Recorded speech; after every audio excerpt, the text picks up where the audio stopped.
सभी को जय मसीह की। मेरे प्रियो, क्षमा क्या है? जब क्षमा की जाती है तो क्या होता है? जब हमें लगता है कि किसी ने हमें अपमानित किया है या हमें नुकसान पहुंचाया है और सिर्फ एक बार नहीं बल्कि बार बार हमारे साथ बुरा करते हैं, तो ऐसे में दूसरों को क्षमा करना कितना कठिन हो सकता है। लेकिन आज के वचन के द्वारा हम समझेंगे कि माफ़ी की कोई सीमा नहीं होती। दूसरों को क्षमा करना कठिन नहीं बल्कि आसान है।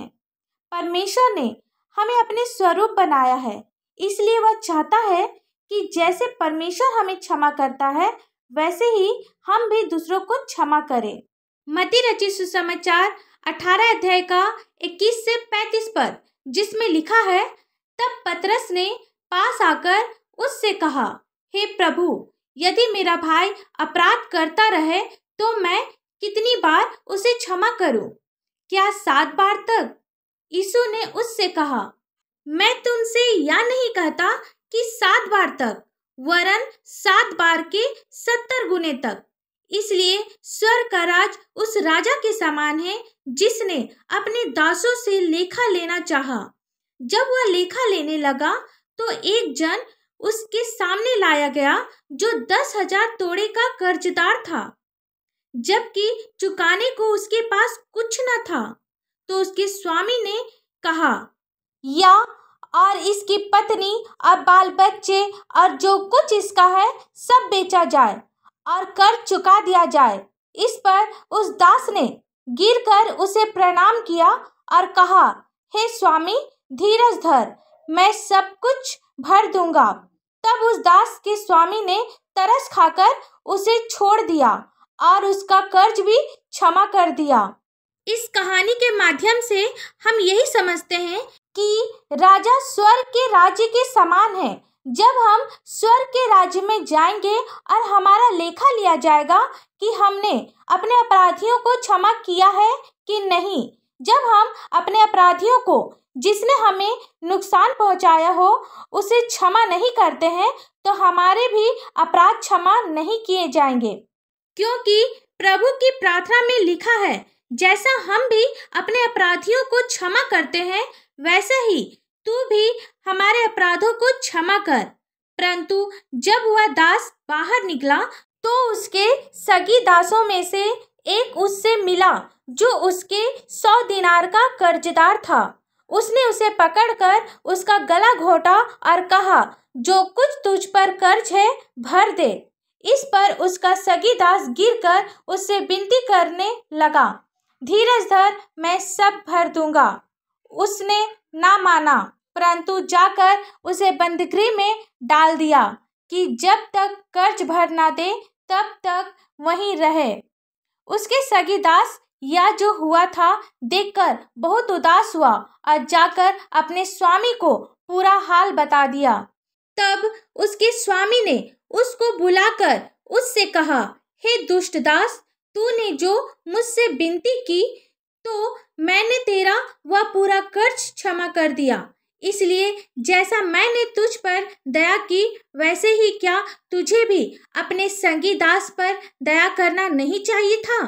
और उसके स्वामी ने क्रोध में आकर उसे दंड देने वालों के हाथ में सौंप दिया कि जब तक वह सब कर्ज भर न दे तब तक उसके हाथ में रहे। इसी प्रकार यदि तुम में हर एक अपने भाई को मन से क्षमा ना करेगा तो मेरा पिता जो स्वर्ग में है तुझसे भी वैसा ही करेगा। मरकुस रचित सुसमाचार 11 अध्याय का 25 से 26 पद, जिसमें लिखा है, जब कभी तुम खड़े हुए प्रार्थना करते हो तो यदि तुम्हारे मन में किसी के प्रति कुछ विरोध हो तो क्षमा करो, इसलिए कि तुम्हारा स्वर्गीय पिता भी तुम्हारे अपराध क्षमा करे। और यदि तुम क्षमा ना करो तो तुम्हारा पिता भी जो स्वर्ग में है तुम्हारा अपराध क्षमा ना करेगा। जब हम क्षमा नहीं करते हैं तो हमें भी ईश्वर से क्षमा नहीं मिलेगा, हमें प्रार्थना का जवाब नहीं मिलेगा, हम ईश्वर से दूर होते जाएंगे और हमेशा परेशानी में रहेंगे। क्षमा का अर्थ है कि हमें अपने अपराधियों के पापों और अपराधों को फिर कभी याद नहीं करना है। हमें भी क्षमा करनी चाहिए जैसा ईश्वर लोगों को और हमें क्षमा करता है। ईश्वर क्षमा का महान उदाहरण है। आइए हम सब प्रार्थना करें और परमेश्वर को अपने हृदय में जगह दे। धन्यवाद धन्यवाद धन्यवाद हो पिता परमेश्वर। Hallelujah hallelujah hallelujah. स्तुति स्तुति स्तुति हो महान जीत परमेश्वर, दयालु अनुग्रहकारी पिता, विलंब से कोप करने वाले पिता।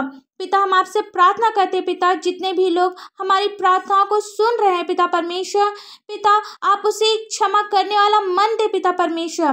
पिता आप उन लोगों से बातचीत कर पिता जो अपने अपराधियों को क्षमा नहीं कर पा रहे हैं पिता परमेश्वर।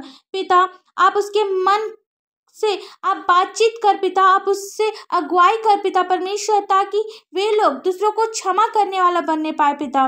पिता आप उसके जीवन में कार्य कर पिता परमेश्वर, एक नया जीवन उसे दे, एक नया हृदय दे पिता परमेश्वर, ताकि वे लोग अपने अपराधियों को क्षमा करने पाए पिता परमेश्वर।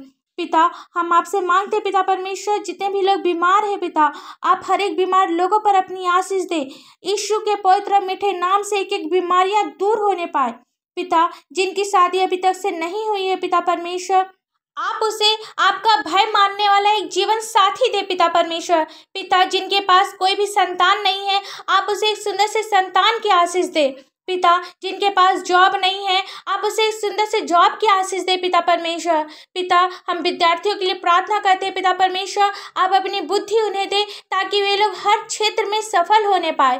पिता हम जवान लोगों के लिए प्रार्थना करते हैं पिता परमेश्वर, जो संसार की बुराइयों में फंसे हैं, नाना प्रकार की बुरी आदतों में फंसे हैं पिता परमेश्वर। पिता आप ऐसे लोगों पर अपनी आशीष दे पिता परमेश्वर, हर एक बुराइयां यीशु मसीह के पवित्र मीठे नाम से दूर होने पाए। पिता हम मांगते हैं पिता परमेश्वर, एक एक नशे की बुरी आदत यीशु मसीह के पवित्र मीठे नाम से दूर होने पाए। पिता जिस घर में पति पत्नी में लड़ाई झगड़े होते रहते हैं, भाई बहन में लड़ाई झगड़े होते रहते हैं, माँ बाप में लड़ाई झगड़े होते रहते हैं, पिता उस घर में अपनी आशीष दे पिता परमेश्वर। पिता जितनी भी लड़ाई झगड़े शैतान की ओर से होती है पिता परमेश्वर, यीशु मसीह के पवित्र मीठे नाम से एक एक शैतान की दुष्शक्ति दूर होने पाए पिता परमेश्वर। पिता उस घर में आप वास कर पिता, उस घर में आप शांति दे पिता, एक एक लड़ाई झगड़े यीशु मसीह के पवित्र मीठे नाम से दूर होने पाए पिता परमेश्वर। पिता हम आपसे प्रार्थना करते हैं पिता परमेश्वर, जितने भी लोग कोर्ट कचहरी के मुकदमे में फंसे हुए हैं पिता परमेश्वर, पिता उन्हें कोई रास्ता नहीं दिख रहा है पिता परमेश्वर, पिता आप ऐसे लोगों पर अपनी आशीष दे। पिता एक एक कोर्ट कचहरी की परेशानियां दूर होने पाए यीशु मसीह के पवित्र मीठे नाम से पिता परमेश्वर। पिता हम आपसे मांगते पिता परमेश्वर, छोटे बच्चों के लिए पिता, जिस प्रकार वे शारीरिक और मानसिक उन्नति कर रहे हैं, आत्मिक उन्नति भी करते जाएं पिता। और आपसे हम लोग क्या मांगे, इस प्रार्थना को आपके मीठे और पवित्र नाम से मांगते हैं। दया से सुन और स्वर्ग राज में ग्रहण कर, आमीन। परमेश्वर का यह वचन आप सभी के पास पहुंचे, इसके लिए आप हमारे इस चैनल को लाइक, शेयर और सब्सक्राइब कर दीजिए। धन्यवाद।